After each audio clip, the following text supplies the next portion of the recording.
Welcome to the Jazz Flyte Podcast. I'm your host, Darrell Scott, and together we will dive into the lives and careers of the jazz legends who have left a rhythmic imprint on the world. Be prepared to reminisce on the highs and the lows of their musical journey and the trials that sculpted their timeless musical gems. We'll preserve the legacy of these extraordinary maestros and find inspiration in the melodies of their lives. Subscribe now and never miss a beat. Now, let's get to the show.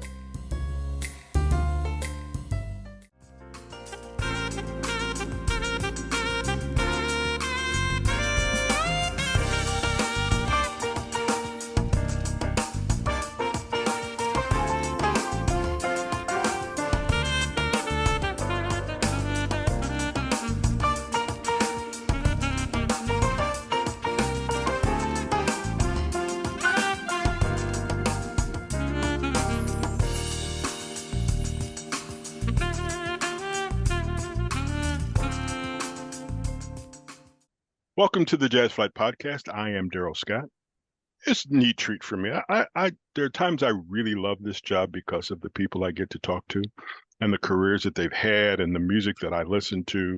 And I believe one of the things that we try to do on this show is to get that music out there, to get this person out there so that all of you all know what they're doing and know their music, and then go out and I can't say purchase music because that doesn't really happen.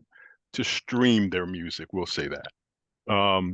Ladies and gentlemen, welcome to Jeanette Harris. Jeanette, how are you doing today? Oh my gosh, I'm hot. I'm in California, but I'm well. I'm happy to be here with you. Hot. It's hot. Hot is relative. I have a friend, as a matter of fact, I just got a message from a buddy of mine in Phoenix. He won't tell me how hot it is in Phoenix, and I don't want to know. I have some friends that just came back from Vegas, and I will tell this story real quick. So we went to Vegas one time, and it was 112 degrees. So the wife went out and bought some flip-flops. How about as she was walking, they like started to melt and get stuck to the concrete. Yeah, yeah. And then I'm going downstairs to work out, and out at the pool. You know, the temperature of the water's got to be 85 degrees, and the guy standing there is dressed in a dark blue shirt and black pants. And he's just, this is 8 o'clock in the morning, their time. So I go back inside, I grab a bottle of water and I go, you need this more than I do. He was very appreciative. Okay, enough about my stories because my whole life is nothing but stories. Jeanette, you play saxophone. So the first thing I want to know is, you started playing when you were how old? So I started on the piano. And that was around maybe 7 or so. And then my parents pretty much made me practice. I wasn't into the piano. It wasn't my thing. And so they were like, well, we want you to play something. They didn't want me to get in trouble, go out in the street. They wanted to find hobbies that were positive, for their children. So my father was into music. And so, they wanted me to play music. Eventually they saw I'm not into the piano. So when I went to school, which was like, I think 3rd grade, they allow you to start playing instruments at that time. And guess what? I chose the saxophone, and they sent me home with a violin. Wait, they chose the saxophone, but sent you home with a violin. Yes. So my dad was pissed because, what his daughter wants, she gets, right? So he goes and, we have a meeting at the school. And I also think he didn't want to hear the violin. That could be a rough instrument to have to listen to when you're just getting started. As you get better, it's a beautiful instrument, but it's rough. So he went up to the school. He said, hey, I want my daughter to have a saxophone. That's what she wanted. So they worked it out. Part of why they didn't want to give me the saxophone was because I was pretty young, and the saxophone is very fragile. So a couple of little wrong moves, you could break the thing and have to keep going to the shop. He said, we'll make sure and we'll cover costs if that's the case, but we want her to have it. So they went on and gave me that sax. And that's when my sax journey started. About how old were you when this is going on? So I believe I was, what was it, close to 9, 10 or something like that. How does a 9-year-old Play the saxophone. I'm thinking it's a woodwind instrument, so you got to be able to Yeah. breathe. You got to hold notes. I just watched a buddy of mine hold a note for about 12 days. And I Yeah. know, but he's rather young. But I just, that takes work, does it not? It does. And once I got it, yeah, it sucked. So, I needed my parents put me in that. I think my dad realized it didn't matter if it was violin or sax, you still sound about the same. It just doesn't sound good. So my parents went on and found a great private teacher for me, and they started teaching me the proper techniques. Hmm. So technically, I was classically trained because Okay. they were our focus was tone. So my tone is like important to me. I was taught that at a young age. I still believe in great tone. Before you learn all these licks and all these other things, you have to have a good sound. So I think that classical training really helped me a lot with my tone. And I have my parents to thank because they made sure I was with some of the best Fresno had to offer with the private teachers. What is the difference? I am not a musician at all in any way, shape, or form. I'm the guy that announces, "Here's Jeanette Harris. Everybody watch her play." That's me. That's my role. But Yeah. what is the difference between classically trained and whatever the other option is? So classically trained, not only are you learning how to read and some of the music theory, but also your sound. Your sound. When you hear classical music, it's pure, it's beautiful, it's true, it's fat. And I feel that that training, because without it, maybe I would still be good, but my tone, and sometimes, when you hear musicians, it's like they're playing good stuff, but it's coming across harsh. It's not enjoyable. So I just feel being classically trained kind of gave me that like beautiful tone that I have. And I love my tone. I work on it all the time. I still work on some of the classically the techniques that I was taught when I was younger because I feel that it's very important. My sound is everything. So how often do you practice to this day? So that's a good question. So I'm usually in the studio maybe a couple of times, you know, a week. And it all depends because I don't know if you know, but I also have a day job as well. I'm an administrator. So, and I do go on the road a lot. So a lot of times when I go on the road, I'll go in the hotel room and start practicing then and doing a lot of my little shedding. So I don't have like a routine or particular day, but there's at least a couple of times a week where I'm actually, uh, with my saxophone and working on certain techniques. It's funny. If I've talked to 52, 53 different artists, and if I told you, I don't necessarily name names, but 52 of them have what I would call a side hustle. It's a full-time Mm. gig. I mean, I go from a young lady in Texas was a software engineer, another young lady from East Coast, software engineer. They are Mhm. teachers. I had 5 or 6 guys that I've talked to from Michigan, and they're all educators. And I get the reason why it's not as monetary as it used to be because of certain things. And I don't want to get into all of that because I'm not sure of everybody's feelings. I know what I Right. say, but I'm old school. Um, I remember back in the day when it was, I used to get 25 albums in the mail. My mailman hated me, but my friends loved me because what am I going to do with 23 other albums? And then Yeah. CDs came along, so it was a little different. But that's interesting that you're an administrator. And then part of me goes, well, if you ain't got nothing to do, I need an administrator, but I know that's not going to work. Um, what? Who were your influences while you were growing up? So I went, okay, after being classically trained, I'm gonna be honest, I wasn't into classical music. Right, So that was kind of weird. But my parents and everyone felt this is gonna make you great. right. You're gonna be strong, trust us. And they were right. But I didn't care for it. I wanted to play funk, I wanted to play anything but classical. So I would literally like go around like trying to find a teacher that could teach me jazz. And my parents were like, if you can find someone, we'll pay them too.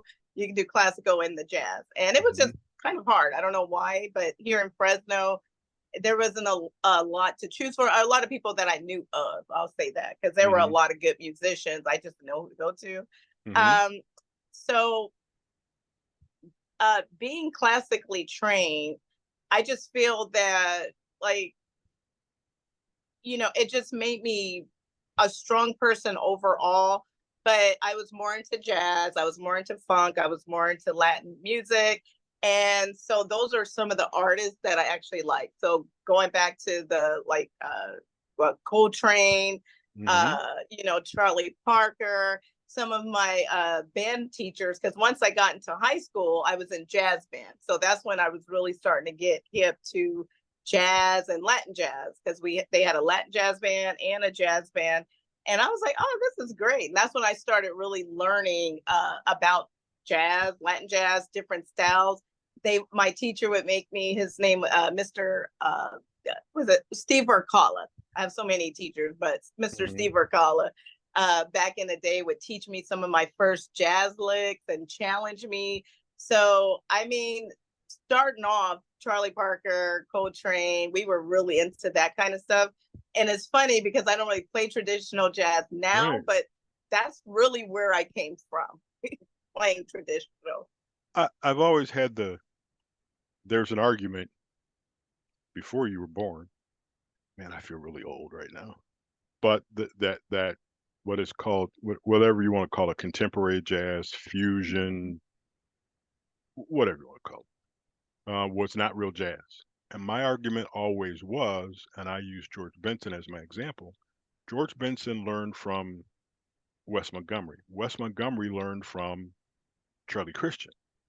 So the root of where you come from is those folks. It's Coltrane, it's Charlie Parker, early Herbie Hancock, strange guy Miles Davis. But so to me, it was always jazz, and I really had a discussion, pretty heated discussion with someone who was very much in the contemporary jazz realm, and I'm like, but wait a minute. Go back and find out where this person began. Go back and listen to early George Benson. Go back and listen to early Herbie Hancock, and you'll see that and hear that style. But people didn't want to argue, and every musician that I talked to was always, Joe, you're right. You are correct. This is where we come from, and somewhere in whatever song they're playing, you can find that root, and that's what you have to go by. So it was always. There were some very interesting discussions. Yeah. And I mean, of course, then after I guess, Charlie Parker Coltrane, I started getting hip to the Grover Washington. Right. And that's when my kind of smooth jazz, funky side came in. Right. So Grover was definitely a huge influence on my life. It's amazing the influences that people have, and they range over the course of a lot of different things. Whether it's everybody says Grover is one of the key elements, and the late David Sanborn one of the key elements to creating smooth jazz. Right. But then if you go back and listen to CTI record that I'm not going to remember the name of, and some of the stuff on there, and you're like, that's not the same guy. And then you listen and you're like, oh, it is the same guy. Speaking of listening, let's take a listen to some of the music that you have done. Let's listen to a cover version of a song I grew up with and a group I grew up with called the Stylistics. And this is People Make the World Go Round on the Jazz Flyte Podcast with our guest, Jeanette Harris.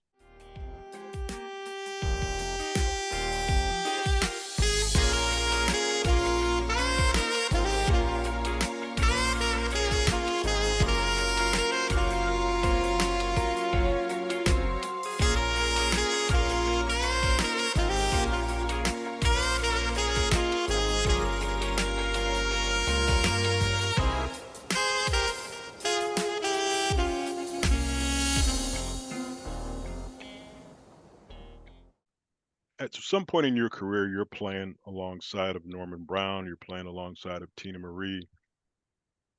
As you played behind them and watched them, what did you take from each of them from a leadership standpoint? So watching Norman Brown on stage made me want to actually perform. The first time I saw him, I can't remember the exact year. I was still in high school, and my family decided Jeanette's kind of into jazz. Let's take her to her first jazz show, smooth jazz concert. And Norman Brown, I didn't really know who he was. I kind of heard his music on the channels, but and then Boney James was also there. But Norman Brown had so much fun on stage. I was just like, I want to do that. I want to have fun like that. Like, I don't want to just stand in a corner of like a club and play. I want to be on the stage moving around and just having a party. And he made it look so fun. And I was just like, I want to do that.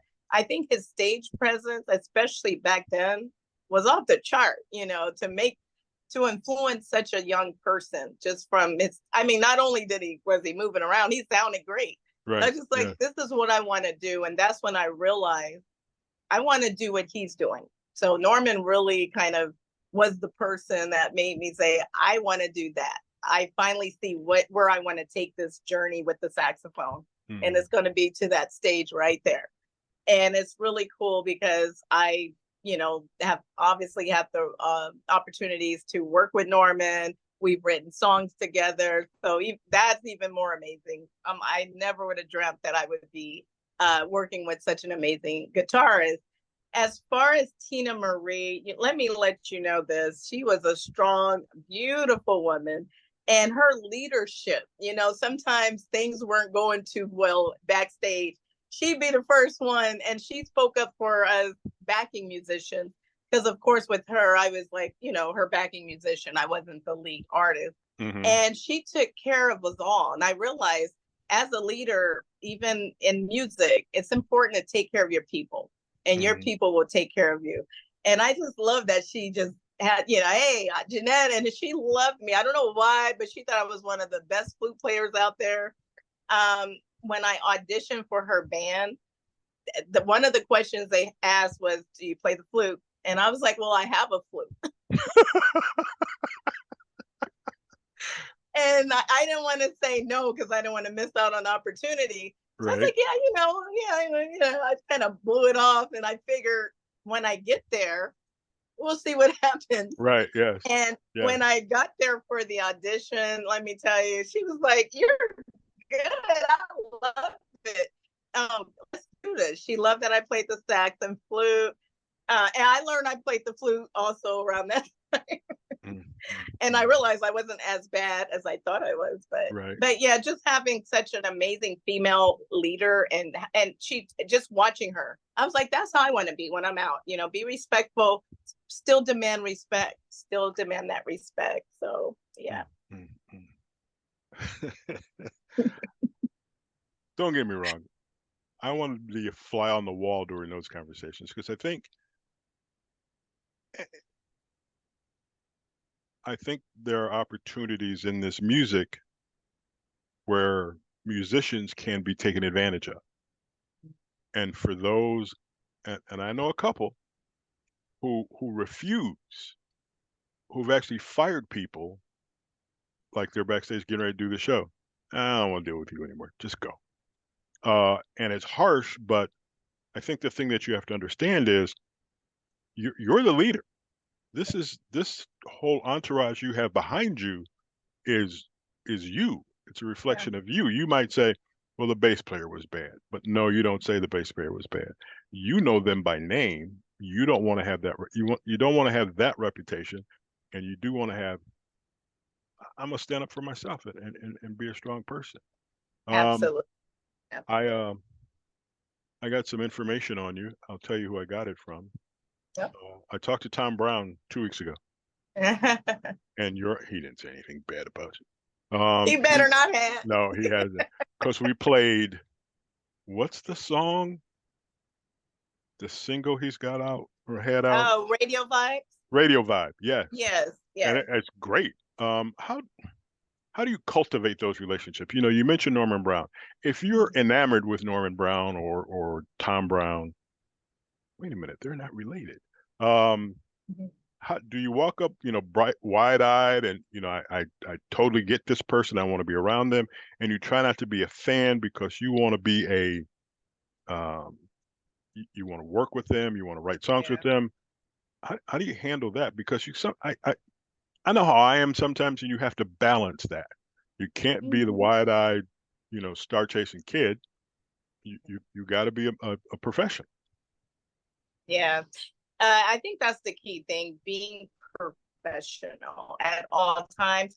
And luckily, I'm pretty laid back anyway. Like, I just feel we're all God's children, and therefore we're all, I don't look at someone like they're better. I think we're all just doing great things, and we come together to unite and be one, So I legitimately come at people just as a normal person. What's up, Norman?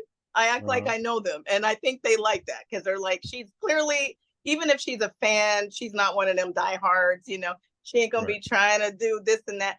She's really cool. And once people get to know personalities, that's when you decide, are we going to become friends? Are we going to be able to work together? Do I really want Jeanette on my next project? right, She's annoying. So I think as a professional musician, just realizing it's still a job. And even if you go into an office, you still have to be professional. You can't just come in and be like, what's the, acting a right. fool. You still have to you can be fun, you can be all kind of things. But I think when people get to know me, they realize I'm just really down to earth and I appreciate their gifts. And, when we work together, it's just two people coming together to make great music at the end of the day. Okay, before we get any further, we're going to listen to some more of your music, and I'm willing to bet there is a story behind the title of this song. And I'm not Okay. sure if I am going to pronounce it correctly because Okay. it's a mixture of two words, and the Yeah. picture that goes with it is very amazing. And I wonder by now, have you figured out what song I'm talking I about? think so. The reflection. I should have been, I should be on a game show. No, never mind. Yeah, this would have been fun. Um, Saxathrone? Is that Okay, Saxathrone. Yeah. how? Let's listen to it first, and Okay. then we'll come back and talk about it. Ladies and gentlemen, this is a Saxathrone from Jeanette Harris on the Jazz Flyte Podcast.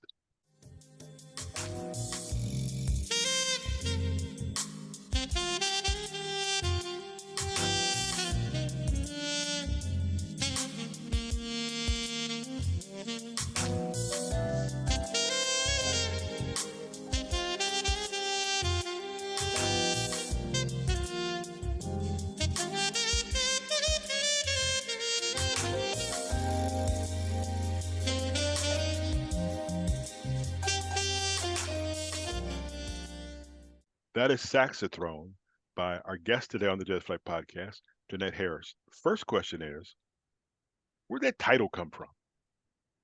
So, first of all, I am known to kind of mix words together. So, of course, it's sax and throne, which means to me, queen. I'm the Okay, queen. I'm the okay. queen. Yes, Yeah. absolutely. And it was fun because once we came up with it, I think that's part of musicians, the fun of creating CDs. Eventually, you have to have a title, right? And I always Right. come up with the title closer to the end because Mm-hmm. that's when I kind of feel like, okay, I have a vibe of the CD and I think it should be called this. And you really want the title to pop. You don't want it to just be like saxophone. You want it to be interesting. So Saxathrone is a lot more interesting to me. And I just feel like I am a queen. I am a saxophonist. So Saxathrone. And that's representing Jeanette Harris. And I think what people need to do is with this song, find the cover art that goes with it. Yeah. I recognize the chair and everything else, but then I looked closer and I went, she has a crown on. She does. I'm the So queen. I Yeah. got it, and I got it all figured out. We were talking a minute ago. So when you are, and I want to talk about your trips around the world or globally, when you go out and do a live set, if I asked you how many songs that you have in your library, in your cabinet, and this isn't the songs that have not that are still on paper and haven't been recorded. This is just what you've recorded. Yeah. How do you put together your song set and how do you choose them? It's really challenging because usually when every CD come out, the birth of each CD, there's the hot song on it, a hot, Right. like 2 or 3 songs, right? Where you're like, oh, I'm gonna play this song forever. But then the next CD comes out, then the next one. And every CD, you have these hot songs and your fans want to hear them. So it gets really challenging because even right now, there's people who are still asking me to play some of the stuff, some of my older stuff, but I'm like, I got to also put in that new stuff and only have like an hour to 90 minutes. Right. So it's really hard. But one thing I've learned is sometimes I'll just kind of play short versions and make a medley of some of the popular ones. Therefore, they can't sit and play it. I just played a short version of it. Oh, you're killing me. Because even with Teena Marie, like Square Biz, obviously everyone loves Square Biz, right? Right. Yep. But but she couldn't go without playing that. Like, I think people would have booed her off the stage if she didn't at least play it one time in her set. So sometimes there's a strong song that just follows you forever. So I'm starting to have that, which is a good thing. I once asked a musician, he's a keyboard player, who at the time I think had 12 CDs out. And one of them was the greatest hit CD. And I remember asking him, oh, the next time you get together and want to put together greatest hits, can I contribute? Because you get up there and Marcus Miller was just here. And I love Marcus Miller. But my thing is, and hopefully we get to sit down and talk to him, is you got Al Jarreau, you got David Sanborn, you got Luther Vandross, you got Miles Davis. So you have all these flavors. And he could literally play. And then he has his own stuff. He's got a song called Pluck, which I just love. Okay. Did he play it in the show? No. Am I mad about it? I would have liked to have heard it live. And that's always the thing. The listener has to be satisfied with what you do, despite the fact that you're leaving out some great songs. You are.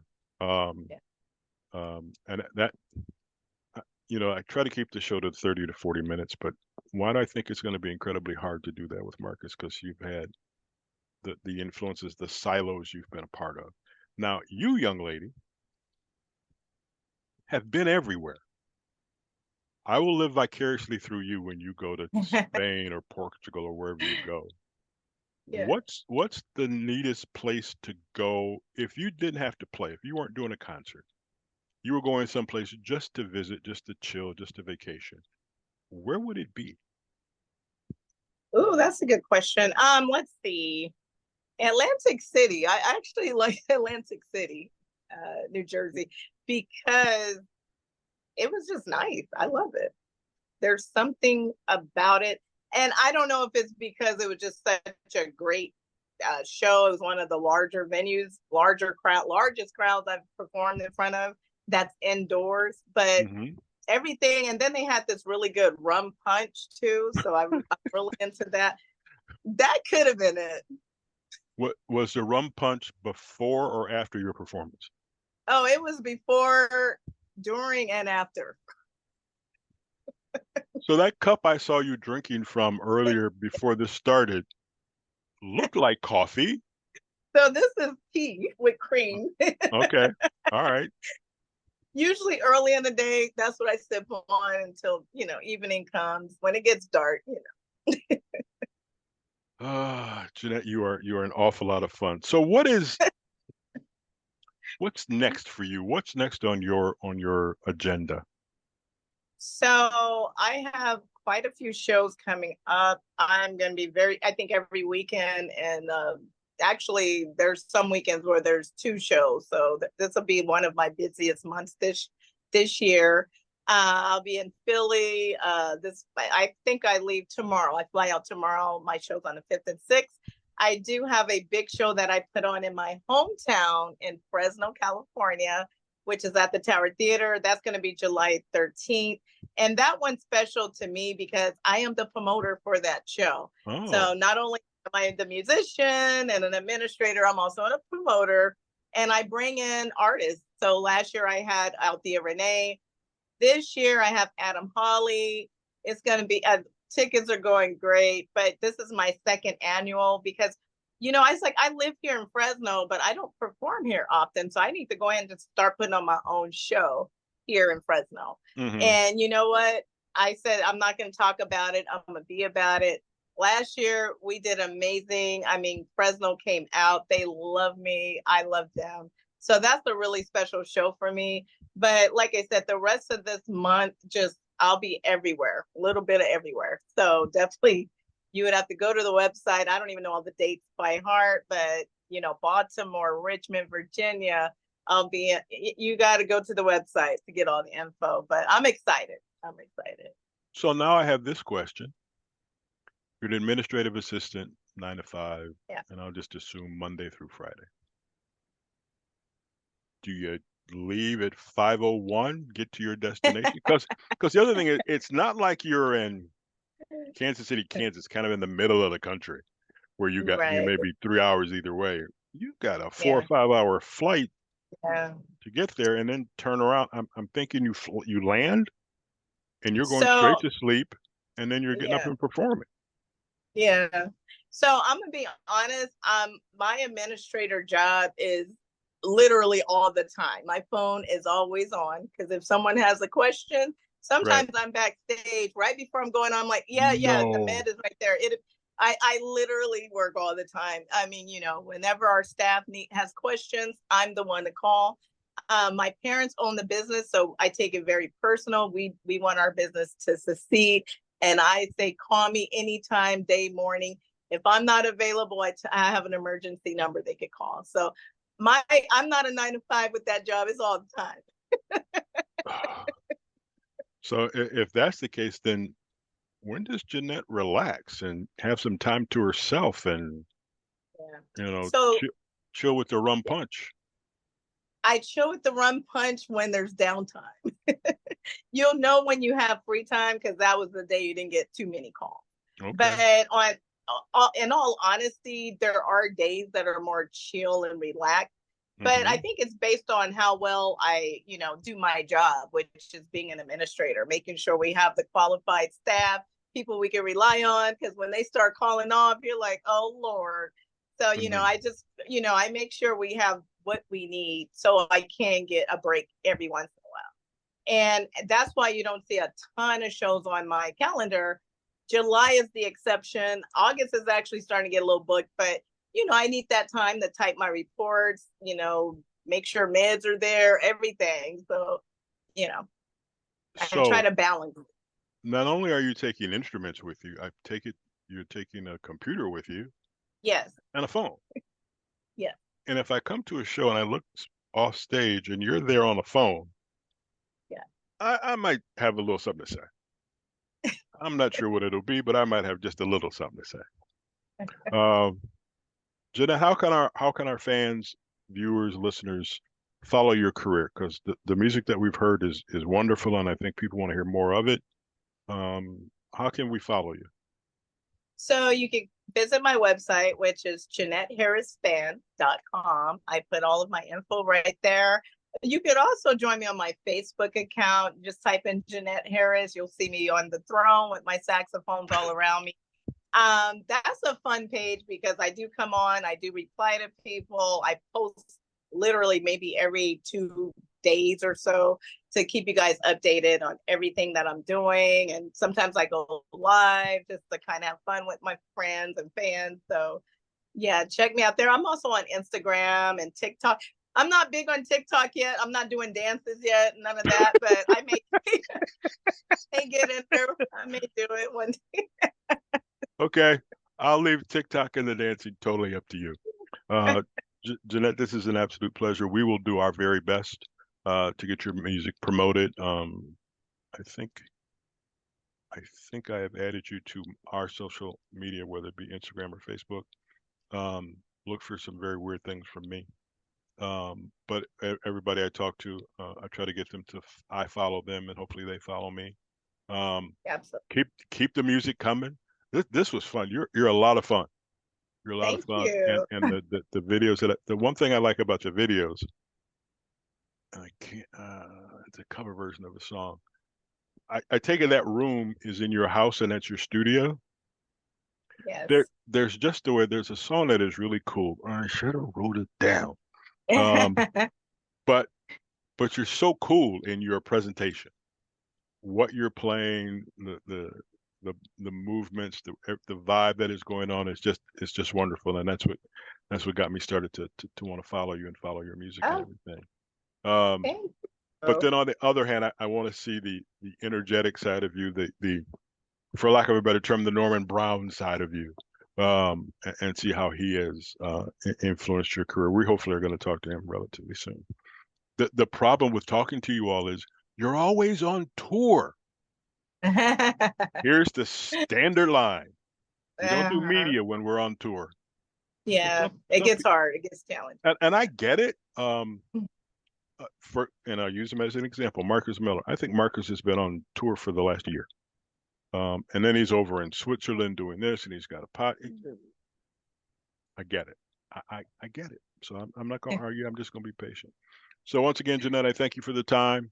We will be in touch. I reserve the right to be able to call you back once other things begin to happen. Try not to forget about us. I will drop you a line every now and then just to see how you are doing. How you are doing. See what I'm doing? Yeah, my eye. Getting better. Good. We'll check on that. Yeah. Once again, thank you. I appreciate you being on, and we'll do this again sometime. All right. I appreciate you. Thank you so much. And to everyone who's tuning in and who will see this, I appreciate you guys in advance. And thank you so much. Not a problem. You've been listening to the Jazz Flyte Podcast. 9 chances out of 10. I'm Darrell Scott. We will talk to you again next week.